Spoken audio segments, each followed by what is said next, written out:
is one of the greatest hazards at sea.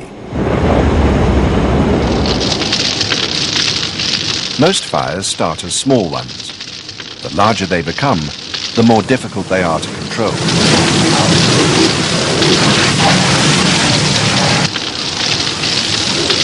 This program deals with the basics of firefighting, the immediate action to take when an incident occurs. With fire extinguishers and their general uses, and with general firefighting techniques. There are three main elements in a fire: fuel, heat, and air. Successful firefighting means removing one or more of these elements as quickly as possible. Effectively, this puts out the fire. Removing fuel is fuel starvation. Removing heat is cooling.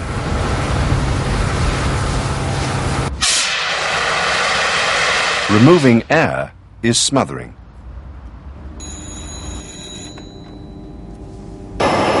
The basic rules of firefighting are common to all ships.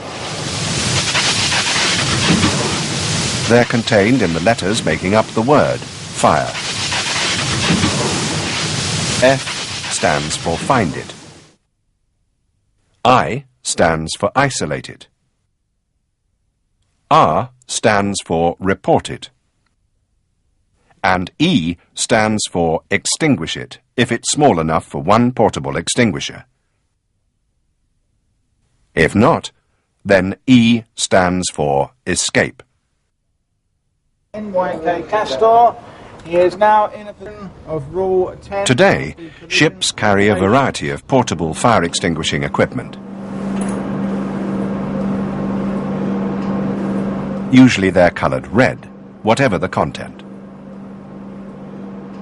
However, some are colour-coded. The whole cylinder may be painted the code colour. Or there may be a colour-coded band carried on the equipment or its label. In all cases, they should be operated strictly in accordance with the maker's written instructions displayed on the extinguisher body. In accommodation areas, the most commonly available are water extinguishers. Water extinguishers are very suitable for dealing with fires involving carbonaceous materials. This includes wood, paper, and curtains, the sort of things you see when you look around the average mess room or cabin.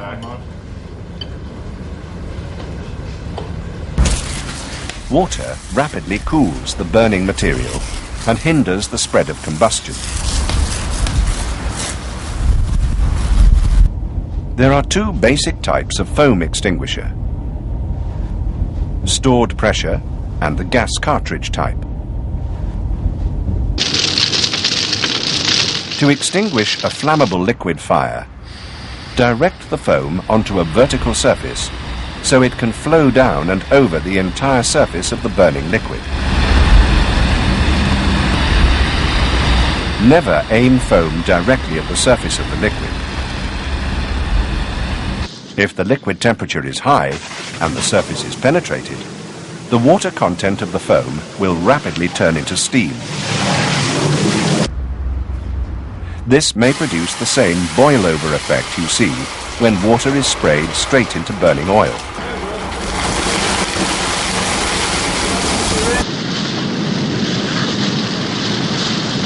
AFFF, aqueous film-forming foam, has considerable penetrating power and is particularly effective on flammable liquid fires.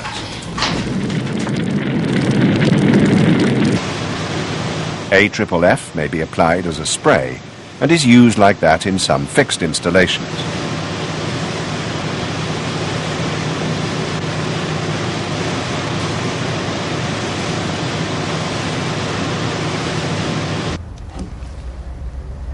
The The foam extinguishers are easy to recharge with ready-mixed foam material.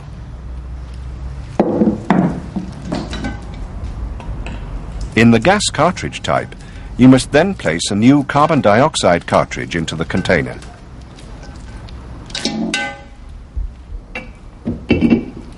As with any pressurized extinguisher, make sure that any remaining CO2 charge has been completely released before dismantling.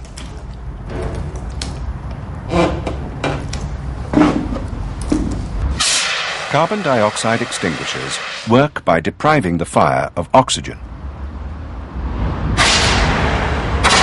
CO2 extinguishers can be stopped and restarted as required. The charge may last for about half a minute, depending on size. CO2 is an asphyxiant and will not support life, so use it with caution in very confined areas. CO2 extinguishers are most often used on fires involving electrical equipment. CO2 has some effect on flammable liquid fires, but may not be effective on carbonaceous fires.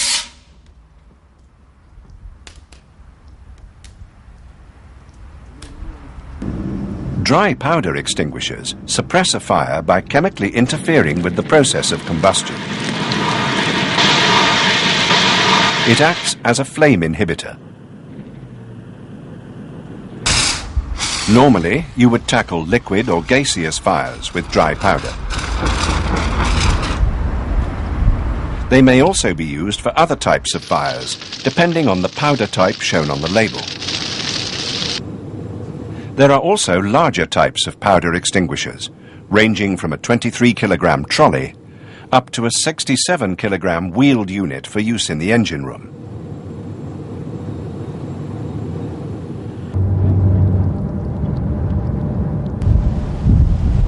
Some vessels are still equipped with fixed installations that rely on vaporizing fluids using halons.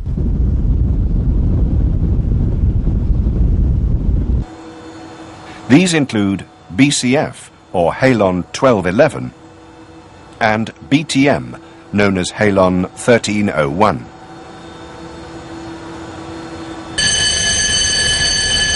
Use halons with extreme caution in confined spaces.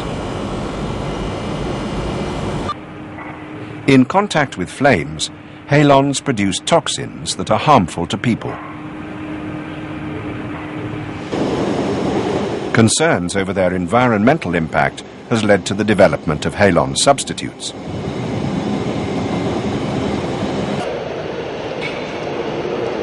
Recent years have seen the introduction of high fog systems for use in confined spaces. These propel microscopic-sized water droplets into the fire area, where they absorb energy by cooling air and fire gases.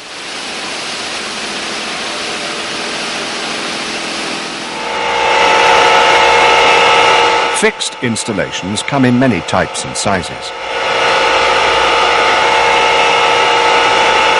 Stored in large cylinders, carbon dioxide fixed installations must be regularly checked for content.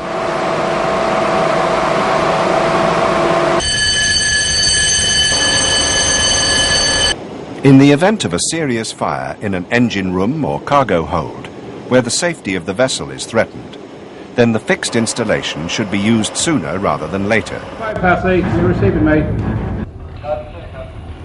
Yeah, clear the area now and report back when... Most systems, including CO2, require that you evacuate the area. Then, seal off all doors, shut all vents, and take a roll call.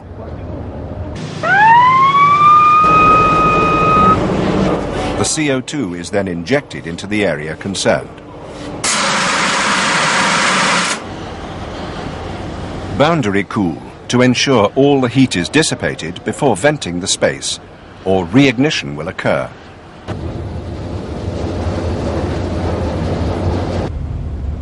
On ships fitted with a foam fixed installation, Pipes carry the foam to strategic points around the engine room or direct to mobile applicators on the deck or cargo areas.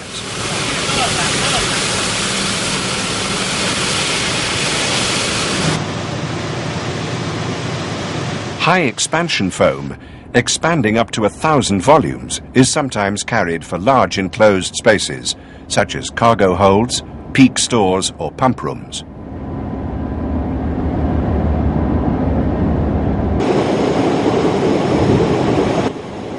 Dry powder fixed installations are widely used in LPG and LNG ships.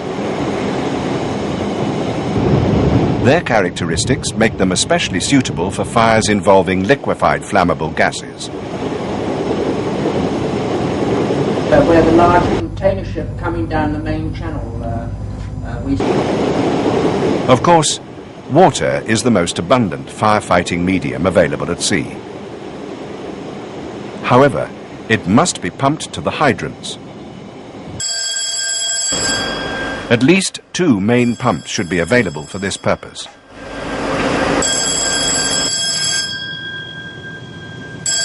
As a backup, a third, the emergency fire pump, is located safely away from the engine room.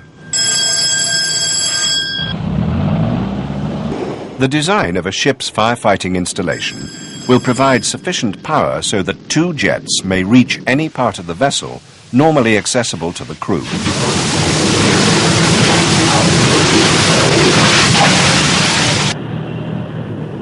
Store hoses correctly rolled up.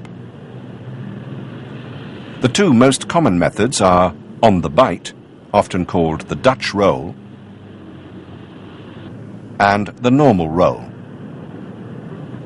Whichever one is used on your ship, it's important that all hoses are rolled up in a consistent manner. After use, the hoses are drained by a crew member walking along, holding them at shoulder level. Hoses are tough, but shock can damage them. Turn hydrants on and off gently to avoid sudden surges of pressure. For firefighting on ships, the variable jet spray nozzle is the most commonly used. Before turning on the nozzle, point it down and away from the fire. Setting the spray to a fine, wide water curtain will both cool and protect the operators as they near the fire. The nozzle can then be turned to concentrate the water into a spray with an arc of about 60 degrees. On some vessels, a nozzle is available with turbine-driven revolving teeth.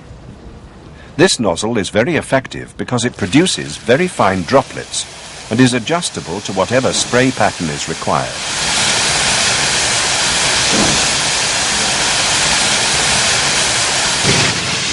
The finely divided drops of water in the spray serve 2 purposes.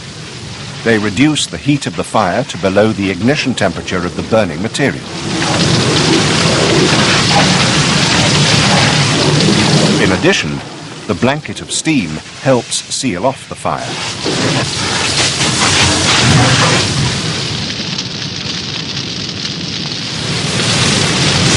If possible, attack the blaze from the windward side or where there is the least smoke.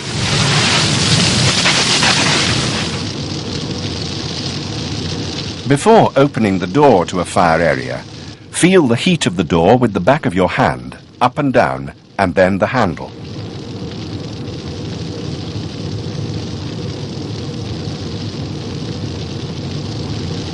If the door opens towards you, keep your shoulder and knee against the door as you slowly open it. Remember that the fire in the room may have generated a quantity of hot and flammable gas. In contact with the air, it may flash, perhaps with explosive violence. The fire will suck cold air in from the bottom. This causes flames to billow out from the top of the entrance. So, keep low and on the hinged side. If a door to a fire is open, close it. This will contain the fire and deprive it of air. In fires, keep low. Not only can you see better, but even if wearing breathing apparatus, you will suffer less quickly from heat and steam. Especially when working in smoke, try to feel your way ahead with your feet. Keep them flat on the deck, not lifted up as in normal walking. Before you advance, feel the space in front of your face by waving your free arm up and down in front of it. Always keep contact with your teammates and with the bulkhead to avoid being disorientated. To search a larger space, keep contact with the bulkhead, hold hands, and stretch out feeling forwards with your feet. Turn the hose off from time to time to allow the steam to clear.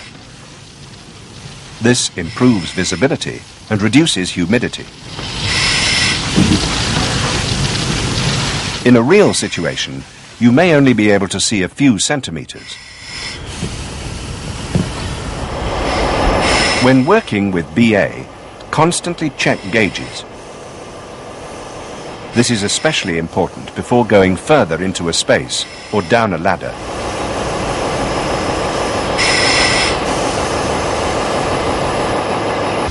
To get down a ladder, cool the area, then lower the hose to the bottom of the ladder.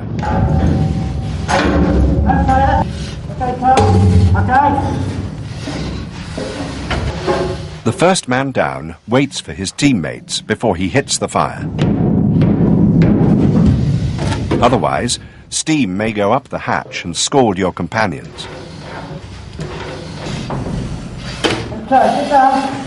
Work as a team and look after each other. Always warn of any obstruction as you advance.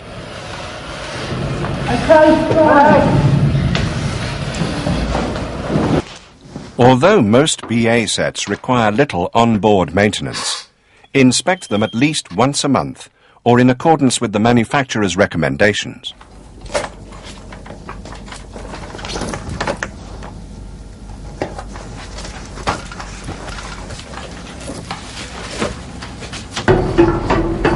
Obey the rules for effective firefighting. Okay, guys. Sound the alarm promptly.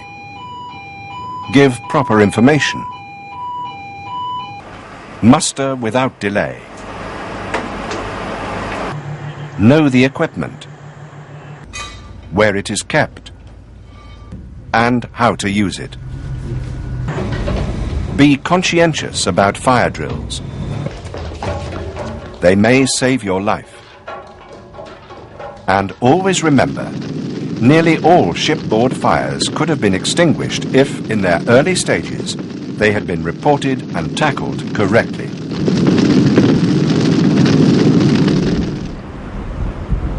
This VideoTel program is part of a series of 5 on firefighting at sea. Program 1 deals with fire prevention. Program 3 with command and control at the incident. Program 4 with command and control by the master. And Program 5 with machinery space fires.